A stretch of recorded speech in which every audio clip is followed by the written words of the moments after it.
শেখ হাসিনা আসার সাথে সাথেই শেখ হাসিনার অনুসারী ভার্সেস এই মব বা এই জামাত বা যারা আছেন, স্বাভাবিকভাবে তাদের মধ্যে একটা দ্বন্দ্ব হতে পারে। এই দ্বন্দ্বে সরকার কোন পক্ষ নেবে, স্বাভাবিকভাবে মনে হয় সেই দ্বন্দ্বে সরকার বা সরকারি দল অ্যান্টি আওয়ামী লীগ অবস্থানই নিবে। তার মানে একটা ছোটখাটো গৃহযুদ্ধ, ছোটখাটো অ্যানার্কি, ছোটখাটো সিভিল ওয়ার হওয়ার সম্ভাবনা সেখানে আছে। এটা ঠেকাতে পারতো কে? পুলিশ। সেই পুলিশ তো অলরেডি হিউজলি ডিমোরালাইজড। তাহলে আপনাকে আর্মি এঙ্গেজ করতে হবে টোটালি। ইতিমধ্যে ইতিমধ্যে 23শে জুন আওয়ামী লীগের মানে ফিরে আসার মিছিলের হুমকিতে কিন্তু আর্মি ডিপ্লয় করা হয়েছে 23শে জুন। সরকারের মাত্র 4th মান্থে আর্মি ডিপ্লয় হয়ে গেছে। তাহলে সরকারের 8th মান্থ ডিসেম্বরে গিয়ে আরো লার্জ স্কেল হয়তো বা আর্মি ডিপ্লয়মেন্ট করতে হবে। শেখ হাসিনা যে ঘোষণা দিয়েছেন পরপর 2 দফাতে এবং সর্বশেষ রয়টার্সে তিনি আত্মসমর্পণ করবেন সিনিয়র নেতাদের নিয়ে এবং দেশে ফিরে আসবেন ডিসেম্বরে, আপনি তার এই বক্তব্য কি কোনো ধরনের কৌশল দেখতে পান, অথবা তিনি আসবেন না এমনটা মনে করার কোনো কারণ কি আপনি মনে করছেন? দেখুন, শেখ হাসিনার মৃত্যুর ঝুঁকি ছিল 5ই আগস্টে উনি যদি চলে না যেতেন, অবভিয়াসলি ওনাকে মেরে ফেলা হতো। দেশে এখনো মবের শাসন চলছে, দেশে এখনো রাষ্ট্র শক্তিশালী ভাবে মানবাধিকার আইনের শাসন প্রতিষ্ঠা করতে পারেনি। এই অবস্থায় ডেফিনেটলি যে কোনো রাজনীতিবিদের এই ফিরে আসাটা অত্যন্ত ঝুঁকিপূর্ণ। তবে শেখ হাসিনার অতীত বলে উনি জিয়ার আমলে ফিরে এসেছিলেন বঙ্গবন্ধু হত্যার প্রায় 5-6 বছর পরে। এরপরে উনি 1/11-এ চলে গিয়েছিলেন, আবার ফিরে আসছিলেন। এবং 1/11-এর সময় উনি পালিয়ে যাননি, অ্যারেস্ট হয়েছিলেন। সেখানে উনি আদালতে অত্যন্ত সাহসী ভূমিকা পালন করেছিলেন, আমার মনে আছে সেই সময়ে। তো এখনকার সিচুয়েশনটা তো আর কোনো সিচুয়েশনের সাথে কম্পারেবল না। বাংলাদেশে এখন রাজনীতি এমন একটা পজিশনে আছে যেটা অতীত কোনো নিদর্শন দিয়ে এটা প্রেডিকশন করা খুবই কঠিন। কেন ডিসেম্বর? উনি প্রথমে সেপ্টেম্বর বলেছিলেন, সেপ্টেম্বরের দিকে আসতে পারি, অক্টোবর, পরে ডিসেম্বরে চলে গেল। একটা লোকাল গভর্নমেন্ট ভোট আছে অক্টোবরে। এমন হতে পারে যে একটা অলিখিত কম্প্রোমাইজ যে লোকাল গভর্নমেন্টের পরে আওয়ামী লীগ ফিরে আসবে, অর্থাৎ লোকাল গভর্নমেন্ট ভোটটাও আওয়ামী লীগকে ছাড়া করা হবে। এটা হতে পারে। আর একটা হতে পারে যে উনি ডিসেম্বরের মধ্যে বাংলাদেশে এমন কিছু ঘটে যাবে, এমন একটা পট পরিবর্তন হবে, অথবা এমন একটা চাপ সরকারের উপর আসবে যে শেখ হাসিনা আসার পথ সুগম হবে, অথবা একেবারেই বন্ধ হয়ে যাবে, এটাও হতে পারে। তো আমি মনে করি রাজনীতিবিদ হিসাবে উনি যদি ফিরে আসেন, এটা তাকে রাজনৈতিক ভিন্ন উচ্চতায় নিয়ে যাবে, এবং পাশাপাশি ওনার বিরুদ্ধে যে অভিযোগগুলো তার একটা অংশ এর মাধ্যমে লাঘব হবে। এটা অসম্ভব ঝুঁকিপূর্ণ। তাকে কনসিডারেবল টাইম জেলে থাকতে হতে পারে, কন্ডেম সেলে থাকতে হতে পারে। তবে তার এই আসার ঘোষণাকে ঘিরে তো আসলে বাংলাদেশে এখন সবচেয়ে আলোচিত বিষয় তো এইটি। তো উনি তো রিলেভেন্সি এবং ডিসকাশন ফোকাস সম্পূর্ণভাবে তার দিকে রেখেছেন। আর আমি মনে করি এই ধরনের একজন সাবেক প্রধানমন্ত্রী যিনি পালিয়ে গেছেন, তার ফিরে আসাটা আলোচনার ভিত্তিতেই হওয়া উচিত। ঠিক আছে, উনি ফিরে আসবেন, ওনার মানবাধিকার রক্ষা হবে, ওনার ন্যায় বিচার রক্ষা হবে, ওনাকে আইনের শাসন হবে, ওনাকে যথাযথ মর্যাদা দেওয়া হবে প্রিজনার হিসাবে, নাগরিক হিসাবে, সাবেক প্রধানমন্ত্রী হিসাবে। আদারওয়াইজ যেটা হবে, একটা সংঘাত মবের ভয় কিন্তু আছে। শেখ হাসিনাকে আশাকে ঘিরে তাকে অপদস্থ করার জন্য একটা বিশাল মবের আয়োজন করাটা খুব স্বাভাবিক। আবার শেখ হাসিনা নিজস্ব ফ্যান ফলোয়ারও আছে, তার অন্ধভক্তও আছে, তারাও তাকে দেখতে যাবে, তাকে রক্ষা করতে যাবে। সেটাকে ঠেকাতে গেলে এখন থেকে ডিসেম্বর পর্যন্ত সরকারকে এক্সট্রিম হার্শ পলিটিক্যাল অ্যাপ্রোচে যেতে হবে। আওয়ামী লীগের লোকজনকে জেলে নিবে, জেলখানা ভরে যাবে, নিষ্ঠুর আচরণ করতে হবে। তো সেই জন্যই তো পলিটিক্যাল রেজলিউশন লাগে, সেই জন্যই তো সমঝোতা লাগে। সেই জন্যই তো জিয়াউর রহমান এসে প্রথমে প্রচন্ড কঠোর হলেন, কিছুদিন পর উনি আওয়ামী লীগকে অ্যালাউ করলেন, জামাতকে অ্যালাউ করলেন, সমস্ত রাজনৈতিক বন্দীদের উনি মুক্তি দিয়ে ভোটে আনলেন। ওই ওই সমঝোতাটা বিগত ভোটের আগে প্রপারলি হয়নি, ভোটের পরেও হয়নি। যখন সমঝোতা হবে না, তখন তো অর্গানিক ভাবে কিছু রাজনৈতিক গতিপথ তৈরি হবে, যেটা আমরা কেউ প্রেডিক্ট করতে পারি না কোন গতিপথ তৈরি হবে। তবে বাংলাদেশে আওয়ামী লীগ নিশ্চিহ্ন হয়ে গেছে, শেখ হাসিনা অনুসারী নিশ্চিহ্ন হয়ে গেছে এমন তো না। তারা এদেশের 4th জেনারেশন পলিটিক্স করা দল, 71-এ অংশগ্রহণ করেছে, তাদের ফ্যান ফলোয়ার্স আছে, দোস্তুটিও আছে। সেই দোস্তুটি থাকলেও তারা তো এদেশের নাগরিক। আপনি তো তাদেরকে কেটে অন্য একটা দেশ দিতে পারবেন না, আপনি একটা জেলায় কনফাইন করতে পারবেন না, অথবা বাংলাদেশ থেকে বের করে দিতে পারবেন না। আরেকটা সম্ভাবনা আছে, শেখ হাসিনা আসতে চাইলেও সরকার নিতে যাবে না, সরকারই বলবে ওরা এন্ট্রি দেওয়া হবে না, এন্ট্রি দেওয়া যাবে না। এই সম্ভাবনাটা আমি উড়িয়ে দিতে পারছি না। শর্মিলা পাঠক, আপনি বলছেন যে সরকারও চাইবে না তিনি ফিরে আসুন। কেন চাইবে না বা কেন চাইছে না সেই বিষয়ে আপনার কাছে প্রশ্ন থাকবে। তার আগে আপনি তার জীবনের ঝুঁকির কথা বলছিলেন, শেখ হাসিনা ফিরে এলে তার উপরে মব ক্রিয়েট করা হতে পারে। এটি তো 2024-এর 5 আগস্ট পরবর্তী সময় নয়, এটি একটি নির্বাচিত সরকারের সময়। এখনো কেন শেখ হাসিনার মতো মানুষের উপরে মব ক্রিয়েট করার সম্ভাবনা থাকবে, অথবা তাকে তার মতো ব্যক্তিকে কেন রাষ্ট্র নিরাপত্তা দিতে পারবে না? বিএনপি সরকার কেন এই ক্ষেত্রে ফেল করবে বলে আপনি আশঙ্কা করছেন? দেখুন, যে কোনো জিনিসের একটা পলিটিক্যাল সমঝোতা লাগে, যেটা ভোটের আগে হয়নি, ভোটের পরেও হয়নি। যদি ভোটের এই সমঝোতা না হয়, শেখ হাসিনা হঠাৎ করে ঢুকে পড়তে চায় বা এসে পড়ে, তখন মব তাকে কিভাবে হ্যান্ডেল করবে? আর সেই মবটা কারা? মব যারা করবে তারা অ্যান্টি আওয়ামী ফোর্স, বিএনপিও অ্যান্টি আওয়ামী ফোর্স। বিএনপি সেই মবের বিরুদ্ধে স্ট্রিক্ট হতে পারবে কিনা, এটা আমি ডাউটফুল। আর হচ্ছে ইউনিট গভর্নমেন্টের আমলে যে মবটা আনলিশ করা হয়েছে, যে দানবটাকে ছেড়ে দেওয়া হয়েছে, সেই দানব তো মব করার আনন্দ পেয়ে গেছে, তারা এখনো আছে, তারা পলিটিক্যাল স্পটলাইটও আছে। তারা আবার যদি মব করে, বিএনপির জন্য খুব ডিফিকাল্ট হবে তাদেরকে দমন করা। বাট রাষ্ট্র যদি আপনি চিন্তা করেন, তাহলে অবশ্যই মবকে দমন করতে হবে। মব আর রাষ্ট্র একসাথে কখনো চলতে পারে না। এবং এই মব কিন্তু একটা সময় ফ্রাঙ্কেনস্টাইন হয়ে বিএনপিকেই খেয়ে ফেলবে, কোনো সন্দেহ নাই।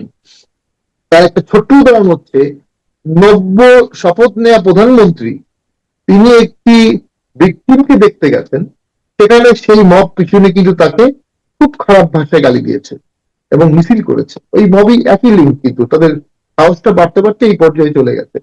তো এখন সেইখানে আহ, সরকার কেন চাইবে না শেখ হাসিনা ফিরে আসুক? কয়েকটা কারণে। এক হচ্ছে, সরকার এখনো নাজুক, এখনো দুর্বল। শেখ হাসিনা আসার সাথে সাথেই শেখ হাসিনার অনুসারী ভার্সেস এই মব বা এই জামাত বা যারা আছেন, স্বাভাবিকভাবে তাদের মধ্যে একটা দ্বন্দ্ব হতে পারে। এই দ্বন্দ্বে সরকার কোন পক্ষ নেবে? স্বাভাবিকভাবে মনে হয় সেই দ্বন্দ্বে সরকার বা সরকারি দল অ্যান্টি আওয়ামী লীগ অবস্থানই নিবে। তার মানে একটা ছোটখাটো গৃহযুদ্ধ, ছোটখাটো অ্যানার্কি, ছোটখাটো সিভিল ওয়ার হওয়ার সম্ভাবনা সেখানে আছে। তো এটা ঠেকাতে পারতো কে? পুলিশ। সেই পুলিশ তো অলরেডি হিউজলি ডিমোরালাইজড। তাহলে আপনাকে আর্মি এঙ্গেজ করতে হবে টোটালি। ইতিমধ্যে ইতিমধ্যে 23শে জুন আওয়ামী লীগের মানে ফিরে আসার বা মিছিলের হুমকিতে কিন্তু আর্মি ডিপ্লয় করা হয়েছে 23শে জুন। সরকারের মাত্র 4th মান্থে আর্মি ডিপ্লয় হয়ে গেছে। তাহলে সরকারের 8th মান্থ ডিসেম্বরে গিয়ে আরো লার্জ স্কেল হয়তো বা আর্মি ডিপ্লয়মেন্ট করতে হবে। যখন আপনি আর্মি ডিপ্লয়মেন্ট করবেন, ন্যাচারালি আপনার পলিটিক্যাল ফ্রিডম একটু হলেও কার্টেল হবে সরকারের, পাশাপাশি নাগরিক অধিকারও কার্টেল হবে। তো এই সরকারটাকে তখন 5 বছর টেনে নেওয়া কিন্তু বেশ টাফ হয়ে যাবে, যদি আপনি প্রথম বছরই আর্মি এঙ্গেজ করেন, প্রথম বছরই সব পাওয়ার এক্সারসাইজ করেন। তো আমি মনে করি শেখ হাসিনা ফেরার সিদ্ধান্ত যেটা জানিয়েছেন, এটার সামনে আরো অনেক পথ আছে। এটার জন্য অনেকগুলো ফ্যাক্টর আছে, এক্স ফ্যাক্টর আছে। এখনো সুপার পাওয়ার গুলো কি চাচ্ছে, আউটস্টেট প্রাইম মিনিস্টার পৃথিবীর কোথাও ফিরে এসে কিভাবে ফিরে আসছে। Sri Lanka is a good example, যে শ্রীলঙ্কা কিন্তু আবার তারাই ফিরে আসছে, কিন্তু শ্রীলঙ্কা কিন্তু ওই সময় আন্দোলনের সময় রক্তপাত হয়নি, যেটা আমাদের এখানে আন্দোলনের সময় ছাত্রদের রক্ত ঝরেছে। তো সেদিক থেকে শেখ হাসিনার কেসটা সম্পূর্ণ ভিন্ন, সুই জুডিস। এবং সেটা আমরা কেউ জানুয়ারি মাস না আসা পর্যন্ত আসলে বলতে পারবো না ডিসেম্বরে কি হবে, কি হয়েছে, কি হবে। মানে সরকার শেখ হাসিনা ফিরে আসুক এটি চাইবে না, ঠিক আছে, আপনি যে যুক্তি দিয়েছেন। কিন্তু এনসিপি বা জামাতে ইসলামী কেন চাইবে না, বা তারা কেন চাইছে না? তাদের যে বক্তব্য আমরা দেখছি, একটা অ্যাভয়েডিং বক্তব্য তারা দিচ্ছে, তারা সরাসরি এই বিষয়ে কোনো কথা বলছে না, ঘুরিয়ে পিছিয়ে বলছে যেটি আদালতের বিষয়, ভারতের বিষয়, সরকারের বিষয় বিষয়ে মানে শেখ হাসিনা কোনো পক্ষ না। এই ধরনের উদ্ভট সব মন্তব্য কেন করছে? দেখুন, শেখ হাসিনা যদি ফিরে আসার সিদ্ধান্ত নেয়, তাকে মেরে ফেলা হতে পারে, তার ফাঁসি হতে পারে, তাকে মব পিটিয়ে মারতে পারে, তার জেলখানায় মৃত্যু হতে পারে। কিন্তু একটা বিষয় কিন্তু ঘটবে, দেশের মানুষ কিন্তু ভিকটিমের পক্ষ নেয়। তখন শেখ হাসিনা ন্যাচারালি একটা পলিটিক্যাল ভিকটিম পারসিকিউশন হিসাবে একটা থিওরি দাঁড়িয়ে যাবে, এবং শেখ হাসিনার পলিটিক্যাল উচ্চতা বেড়ে যাবে, এবং তার যে স্টিগমাটাইজেশন আছে এই 16 বছরে, তার একটা অংশ কেটে যাবে। এই সুযোগটা স্বাভাবিকভাবেই জামাত, বিএনপি, এনসিপি না দেওয়ারই কথা। কারণ এর মাধ্যমে শেখ হাসিনা তার কৃত গৌরব কিছুটা হলেও ফেরত পাবেন, পুরোপুরি পাবেন এটা আমি বলবো না। তো এবং এটা তোমার সাহসী সিদ্ধান্ত হবে, মানুষ সাহসী রাজনীতিবিদ দেখতে চায়। তো সেইটার একটা এক্সাম্পল যখন শেখ হাসিনা করবেন, এটা আওয়ামী লীগের জন্য একটা বড় পলিটিক্যাল ক্যাশ হবে। তো সুষ্ঠু পলিটিক্যাল বিচারে জামাত, এনসিপি, বিএনপি আওয়ামী লীগকে একটা পলিটিক্যাল ট্রাম্প কার্ড বা ক্যাশ তো দিতে চাবে না, এটাই খুব স্বাভাবিক হবে। খুব ভালো হতো যদি সংসদের প্রথম দিনেই মাননীয় প্রধানমন্ত্রী বলতেন সকলের বিচার হবে, কিন্তু আওয়ামী লীগ রাজনীতি করতে পারবে, দেশে শান্তি ফিরে আসতো, সমঝোতা ফিরে আসতো। আওয়ামী লীগও তখন অন কম্প্রোমাইজ রাজনীতি করতে বাধ্য হতো। এখন আওয়ামী লীগকে ঠেলে দেওয়া হয়েছে আনকম্প্রোমাইজিং একটা সিচুয়েশনের দিকে, এবং সেটা একটা এক্সট্রিম হচ্ছে শেখ হাসিনার ফিরে আসা।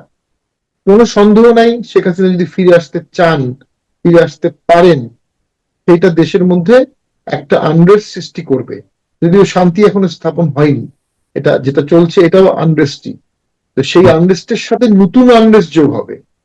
আমাদের পুলিশ প্রশাসন সব মিলিয়ে কি আমরা নতুন আনরেস্টটা হজম করতে পারবো? আমাদের ইকোনমি কি নতুন আনরেস্ট হজম করতে পারবে? যারা বলছেন যে তিনি আসলে ফিরবেন না, এটি তার রাজনৈতিক প্রাণবাজি, এটি তার একটি অপকৌশলের অংশ, আপনি কি এমনটা মনে করেন? মানে কোথাও এই ধরনের কোনো কৌশল তার রয়েছে, আসলে তিনি আসবেন না, এটি একটা প্রোপাগান্ডা চালাচ্ছেন বা এক ধরনের কৌশল? দেখুন, রয়টার্স কে উনি স্পষ্ট করে একটা ডেট দিয়ে বলেছেন, এটাকে অপকৌশল বলার সুযোগ নাই। তবে প্রশাসনিক ভাবে আদৌ উনি আসতে পারবেন কিনা, এটা তো আমিও আইনজীবী হিসেবে মনে করি এর মধ্যে ডিফিকাল্টি। তার পাসপোর্ট নাই, পাসপোর্ট ব্যান্ড। তিনি এখন বাংলাদেশে ঢুকতে গেলে তো বাংলাদেশ বর্ডার গার্ডস তাকে কিভাবে রিসিভ করবে? এটার তো একটা অফিসিয়াল এক্সিকিউটিভ প্রসেস আছে। পুরো এই জিনিসটার একটা অংশ তো বাংলাদেশ সরকারের হাতেও নির্ভরশীল। বাংলাদেশ সরকার কি চাচ্ছে সেটা আছে, তো সেইটা তো আসলে এমন হতে পারে উনি আসতে চাচ্ছেন বা বলছেন আমি আসতে চাচ্ছি, কিন্তু দেখা যাবে প্রশাসনিক ভাবে উনি আসতে পারবেন না, হম এটাও হম। হতে পারে। তবে উনি একেবারে ফাঁকা বুক বলে দিয়েছেন, পলিটিক্যালি এটা আমার মনে হয় না। ওনার ফিরে আসার ইচ্ছা আছে বলেই মনে হচ্ছে। এবং ফিরে আসা বা আওয়ামী লীগের ফিরে আসা ছাড়া তো আওয়ামী লীগেরও আসলে খুব বেশি অপশন রাখা নেই। আওয়ামী লীগকেও তো নর্মালাইজ হতে হবে, নর্মালাইজ করতে হবে। তো সেটার একটা ধাপ এটা হতে পারে। আমার আরো একটি প্রশ্ন, যে অনেকেই বলে থাকেন, যেমন আপনি কে বলেও বললেন, যে যারা অভ্যুত্থানের মুখে বিদায় নেয় বা যে সরকারগুলোর পতন ঘটে তারা আর সহজে ফেরে না, এরকম কোন নজির আপাতত বা সাম্প্রতিক অতীতে আমাদের সামনে নেই। কিন্তু প্রশ্ন হচ্ছে, এরকম নজির কি আছে যারা স্বাধীনতা আন্দোলনের নেতৃত্ব দিয়েছে, এই ধরনের কোন দল হয়তো গণ অভ্যুত্থানের মুখে পতন হয়েছে, তারা আর ফিরতে পারেনি, অথবা স্বাধীনতা নেতৃত্বকারী দল তারা একেবারে যে কোনো কারণে ইতিহাস থেকে মুছে গেছে, এরকম জনবিক্ষোভের কারণে? এরকম নজির কি আছে? না, ওই বাংলাদেশের সিচুয়েশনটা তো অবশ্যই সম্পূর্ণ ভিন্ন মাত্রার, এবং বাংলাদেশের সিচুয়েশন সাথে পৃথিবীর কোন দেশের কোন সিচুয়েশনই কখনোই মিলবে না। এদেশের সেই 47 থেকে শুরু করে অদ্যাবধি সবকিছুই একটু ডিস্টিংক্ট। বাঙালি জাতির সুবিধা হচ্ছে আমরা একই জাতি, মানে একটা হোমোজেনিয়াস নেশন। এখানে আওয়ামী লীগ আর বিএনপির মধ্যে কিন্তু ব্যাপারটা এমন না যে একটা শিখদের জনপ্রিয় দল আর একটা রাজপুতদের জনপ্রিয় দল, বা একটা স্প্যানিশদের জনপ্রিয় দল একটা ফ্রেঞ্চ কলোনির দল। একই দেশের দল এগুলো, একই রকম মানুষ।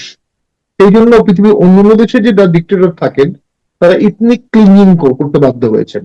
তারা নিজেরা, যেমন সাদ্দামের বিরুদ্ধে অভিযোগ হচ্ছে কুর্দিদেরকে মেরেছেন, প্রচুর কুর্দিরা তার বিরুদ্ধে করতো। বাংলাদেশে আওয়ামী লীগ এবং বিএনপি বা জামাতের মধ্যে এই ধরনের কোনো জাতিগত বিভেদ কিন্তু নাই। এটা পলিটিক্যাল মুভমেন্ট, সেটাকে দমন করেছে আওয়ামী লীগ, চেষ্টা করেছে, অনেক মারা গেছে মানুষ। এটাকে কিন্তু ওই যুদ্ধাপরাধী বা ওই ধরনের ঘটনার সাথে পুরোপুরি মিলানো যাবে না। এ কারণে আওয়ামী লীগের ফিরে আসার সম্ভাবনা বেশি। প্লাস আপনি যেটা বললেন, এখনো 71-এর প্রতি আবেগী অনেক মানুষ বাংলাদেশে আছে। 71 থাকলে আওয়ামী লীগের গুরুত্ব থাকবে, শেখ হাসিনার শেখ মুজিবের গুরুত্ব থাকবে। তো সেদিক থেকে আওয়ামী লীগ নিঃশেষ হওয়ার কোন সম্ভাবনা আমি দেখি না। থিওরিটিক্যালি অনেকে বলেন যে 10 বছর আওয়ামী লীগকে ভোটের বাইরে রাখতে পারলে ভোটার গুলো ডাইভার্ট হয়ে যাবে, ভোটাররা জামাতকে ভোট দেবে, বিএনপি কে ভোট দেবে। এইটা আমার কাছে কখনোই বিশ্বাসযোগ্য মনে হয় না। আমার কাছে মনে হয় যখনই দেশে অল ইনক্লুসিভ ভোট হবে, তখনই ফেয়ার ভোটে আওয়ামী লীগ তার ভোটের জানান দিতে পারবে, যে অপরাজয়টা আমরা বলতে পারছি না। এর সাথে যুক্ত হয়েছে নতুন একটা জিনিস, সেটি হচ্ছে যে আওয়ামী লীগের কেয়ারটেকার গভর্নমেন্ট বাংলাদেশে রিভাইভ করলো, তো পরবর্তী ভোট যদি কেয়ারটেকার গভর্নমেন্টের অধীনে হয় এবং সেখানে যদি অল ইনক্লুসিভ ভোট হওয়ার সম্ভাবনা থাকে, তাহলে কিন্তু সেখানে আহ, একটা বড় পক্ষ হিসাবে আওয়ামী লীগের ভালো করার সম্ভাবনা থাকবে। তো সেটি আদৌ হবে কিনা আমরা স্টিল ডাউটফুল।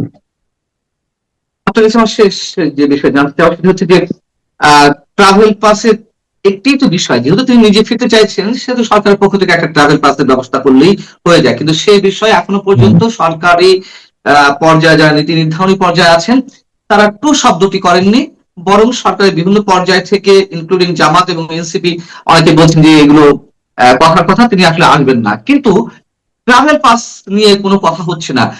যখন এটি মানুষের কাছে প্রমাণিত হবে যে সরকারই চায় না যে তিনি ফিরে আসুন বা তার ট্রাভেল পাসের কোনো ব্যবস্থা করা হচ্ছে না, সেক্ষেত্রে সরকারের ইমেজ কোথায় যাবে?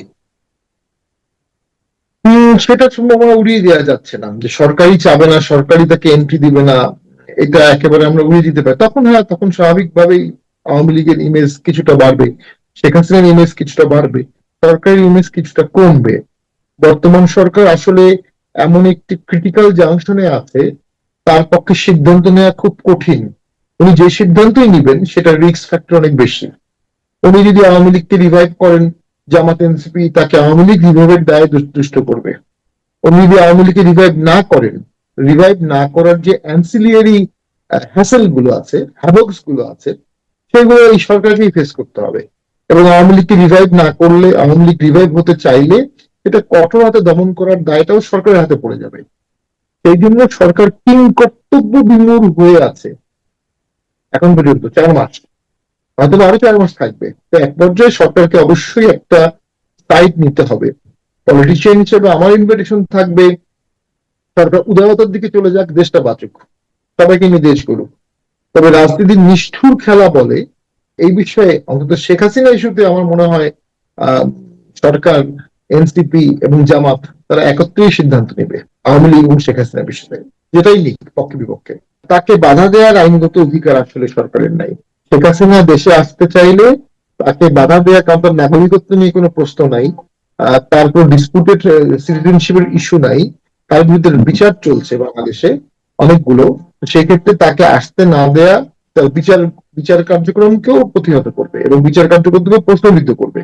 আইনগতভাবে সরকার তাকে অ্যালাউ করতে বাধ্য যদি তিনি আসতে চান।